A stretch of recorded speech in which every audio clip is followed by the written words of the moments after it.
Everyone, welcome to channel learn with ease. आज का topic है रिटायरमेंट और डेथ ऑफ अ पार्टनर, जिसमें हम सॉल्व करेंगे question number 28 chapter 5 DK Goyal की बुक से, क्लास 12 अकाउंट्स के। तो क्वेश्चन में है तीन partner ABC, profit sharing ratio 5:3:2 और इनकी फर्म की 31 मार्च 2023 की बैलेंस शीट दी गई है, साथ में ही कुछ इंफॉर्मेशन दी गई। क्यों? क्योंकि आपका जो पार्टनर ए है वो यहाँ पर रिटायर हो रहा है, फर्म को छोड़कर जा रहा है और इस टाइम एसेट्स और लाइबिलिटीज को रिवैल्यूएट किया गया है, वो इंफॉर्मेशन यहाँ पर दी गई है। रिटायर होने पर भी रिवैल्यूएशन की इंफॉर्मेशन, क्या एसेट्स और लाइबिलिटीज को उस टाइम पर भी रिवैल्यूएट किया जाता है?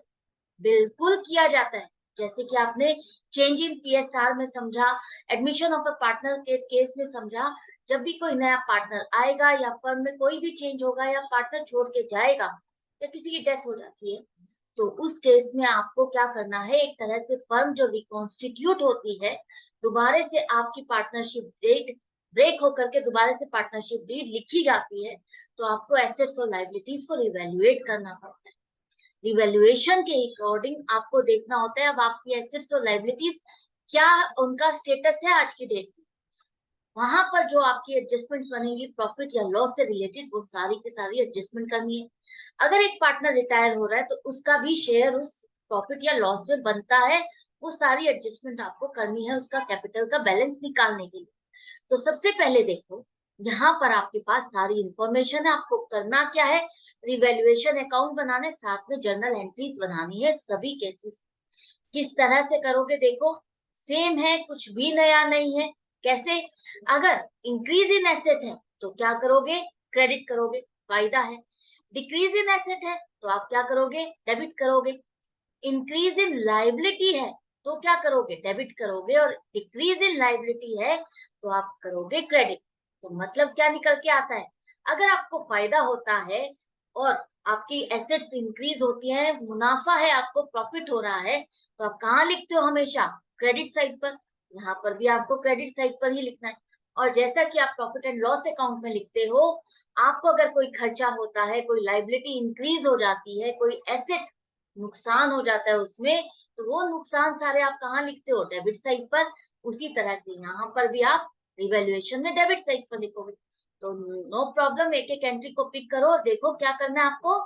बेड डेट्स अमाउंटिंग टू ₹10,000 पर to be written off, provision for doubtful debts to be maintained at existing rate. इसका मतलब है कि आपके बेड डेट्स हो गए हैं 10,000 रुपए के, और आपको प्रोविजन भी बनाना है डाउटफुल डेट्स का, जो एग्जिस्टिंग रेट है, जो ऑलरेडी आपने यहाँ पर बनाया हुआ है, वो किस रेट से बनाया हुआ है, वही रेट लेकर के आगे भी बनाना है। कैसे करोगे इसकी कैलकुलेशन देखो, आपके बेड डेट्स हो गए, आपके डेटर्स कितने हैं, 1,41,000। 1,41,000 रुपए में से आपके पैसे कितने डूब गए, 10,000 रुपए डूब गए। तो 10,000 आप माइनस कर दो, ठीक है, चलो 10,000 रुपए माइनस हो गए बेड डेट्स। लेकिन ये बेड डेट्स जो आपको हुए हैं, इसके लिए आपने प्रोविजन भी तो बनाया है। ये प्रोविजन आपने किस लिए बनाया, 9,000 रुपए का। इन्हीं बेड डेट्स के लिए ना आपने अंदाजा लगाया कि 9,000 रुपए डूबेंगे, लेकिन डूब कितने गए, 10,000 रुपए। 1,000 रुपए एक्स्ट्रा आपको लॉस हो गया, आपने जितना सोचा था उससे ज्यादा का लॉस हो गया। कोई बात नहीं, लेकिन आपने जितना रिजर्व बनाया था, प्रोविजन बनाया था, उसको तो आप इसी से एडजस्ट करोगे। जिस चीज के लिए बनाया था उसी चीज के साथ आप इसको एडजस्ट करो। जो आपने प्रोविजन 9,000 का बनाया था, इसी बेड डेट से एडजस्ट करने के बाद जो एक्स्ट्रा बेड डेट्स आ रहे हैं 1,000 रुपए, उसको आप माइनस करोगे। अब आ रहा है आपके पास 1,40,000 रुपए। इस पर आप प्रोविजन बनाओगे नया।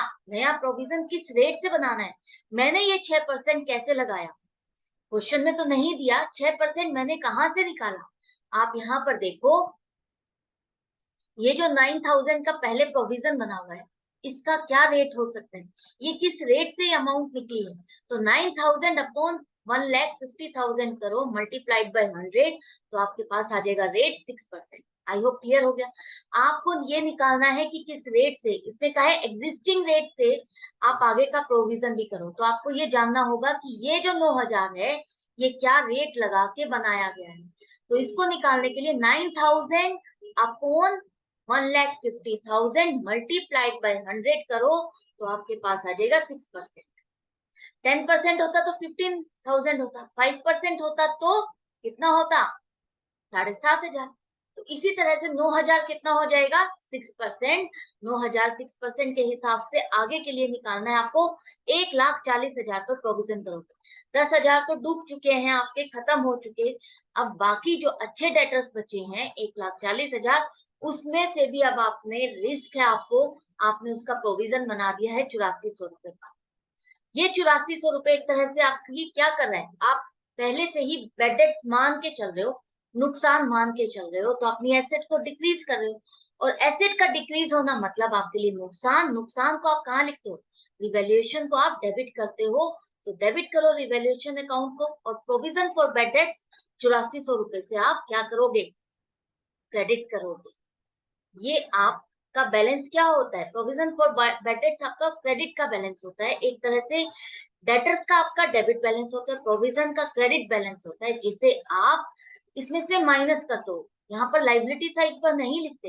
एक तरह से ये आपने उसका क्लेम जो बन सकता है, या प्रोविजन जो बन सकता है, या रिजर्व जो बन सकता है, वो आपने अलग से निकाल दिया।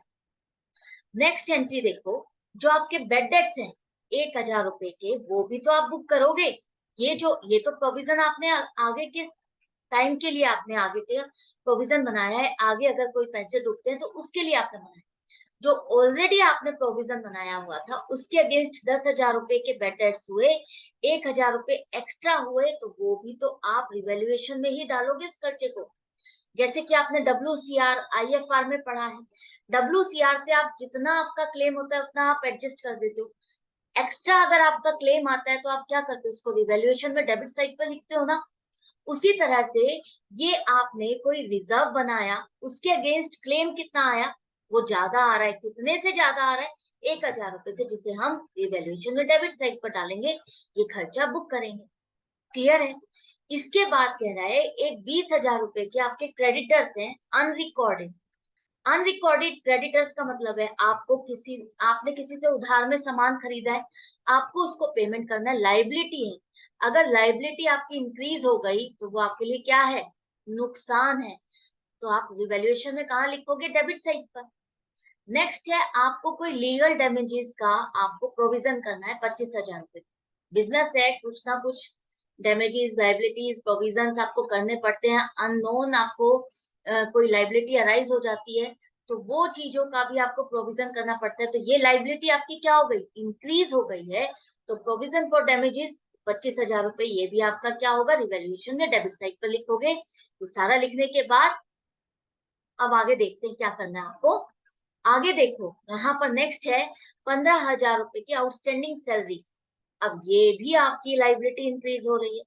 कोई आउटस्टैंडिंग सैलरी है 15,000 रुपए, आपने किसी को सैलरी देनी थी, नहीं पे की, तो ये खर्चा है जो आपने बुक नहीं किया। तो ये आपकी लाइबिलिटी भी इंक्रीज हो रही है। तो आपको कहाँ लिखना है, रिवैल्यूएशन में डेबिट साइड पर लिखोगे, और आउटस्टैंडिंग सैलरीज आपका क्रेडिट होगा। लाइबिलिटी इंक्रीज हो रही है तो लाइबिलिटी को ही लिखोगे, आप क्रेडिट करोगे 15,000 से। यहाँ पर ये भी 15,000। इसके बाद एक क्रेडिटर है 8,000 रुपए का, जिसको अब आपको पेमेंट नहीं करनी। ये वो क्रेडिटर जिसको आपको पेमेंट करनी थी लेकिन नहीं करनी, तो ये क्या हुआ, आपकी लाइबिलिटी डिक्रीज हो गई, रिड्यूस हो गई। अब आपको किसी को पेमेंट नहीं करनी 8,000 रुपए की, तो आपको फायदा हुआ या नुकसान हुआ, फायदा हुआ, जिसे आप रिवैल्यूएशन में क्रेडिट साइड पर लिखोगे, बाय क्रेडिटर्स 8,000 रुपए। क्लियर है, जर्नल एंट्री भी क्लियर है। अब इसके बाद यहाँ पर स्टॉक आपका 15,000 रुपए से बढ़ गया। 15,000 रुपए से बढ़ जाना स्टॉक, एसेट का इंक्रीज होना, फायदा है या नुकसान है, फायदा है, जिसे आप रिवैल्यूएशन में कहाँ लिखोगे, क्रेडिट साइड पर। तो stock account debit to revaluation account 15,000 रुपए, क्रेडिट साइड पर लिखो 15,000।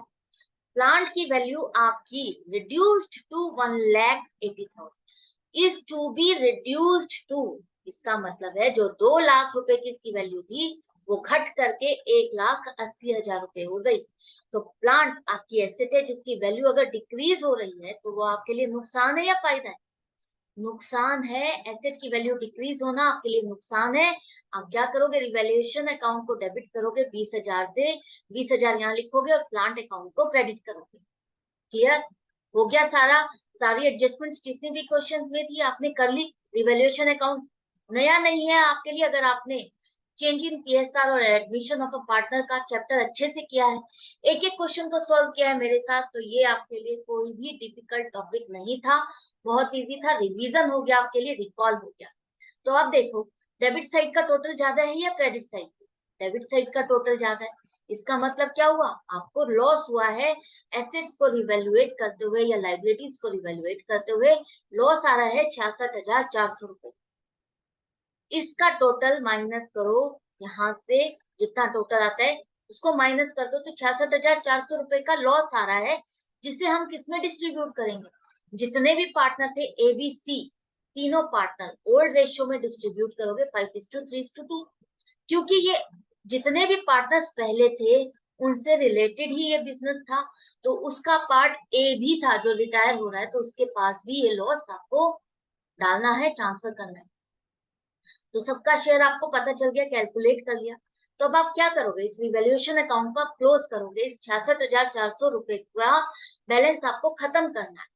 इस अकाउंट का बैलेंस आप आगे कहीं नहीं शो करते हो बैलेंस शीट, यहीं पर इस बैलेंस को आपको खत्म करना है, इस बैलेंस को आपको कहीं ऐसी जगह ट्रांसफर करना है जिससे ये रिलेटेड है। तो ये लॉस है तो पार्टनर्स से रिलेटेड है, पार्टनर्स के अकाउंट में आप इस लॉस को ट्रांसफर करोगे, और पार्टनर्स के अकाउंट में लॉस जाएगा तो पार्टनर्स के अकाउंट क्या होंगे, डेबिट होंगे। तो डेबिट करो तीनों के अकाउंट को, जितना जितना जिसका अमाउंट बनता है, और रिवैल्यूएशन अकाउंट का डेबिट बैलेंस है, तो आप अगर इसको क्रेडिट कर दोगे 66,400 से, तो नील हो जाएगा, दोनों साइड का टोटल सेम आ जाएगा, खत्म हो जाएगा। तो यहाँ पर एंट्री लिखो, by loss transfer to A's capital account, B's capital account, C's capital account, total 66,400, end में टोटल आ जाएगा दोनों साइड पर 89,400। तो यही एक सिंपल सा क्वेश्चन था, आई होप आपको अच्छे से समझ में आ गया, कोई डिफिकल्टी नहीं होगी। अगर डिफिकल्टी है, कंफ्यूजन है, डाउट है, तो उसके लिए आपके पास कमेंट सेक्शन भी है, जहां पर आप लिख करके पूछ सकते हो, मुझे अप्रोच कर सकते हो, मुझसे कोई भी क्वेश्चन आप पूछ सकते हो, मैं डेफिनेटली रिप्लाई करती हूँ और करती रहती हूँ। तो अब आपको क्या करना है, अच्छा लग रहा है, मुझे कैसे पता चलेगा आपको बेनिफिट मिल रहा है या नहीं मिल रहा, आप उससे सीख रहे हो या नहीं सीख रहे हो, मुझे ये कंटिन्यू करना चाहिए या नहीं। आपको करना है लाइक का बटन प्रेस, अगर आपको अच्छा लग रहा है। सब्सक्राइब करोगे तो आप अपडेटेड रहोगे, इस चैनल पे जितनी भी वीडियोस डलती जाएंगी आपके पास नोटिफिकेशन आ जाएगी कि वीडियो डल गई है, आप उसे देख सकते हो। और अगर अपने फ्रेंड्स के साथ शेयर करोगे तो उनका भी भला होगा, उनके लिए भी ये सब्जेक्ट इजी हो जाएगा।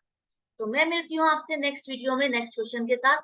आई होप आपको अच्छा लगा होगा। Good bye and take care.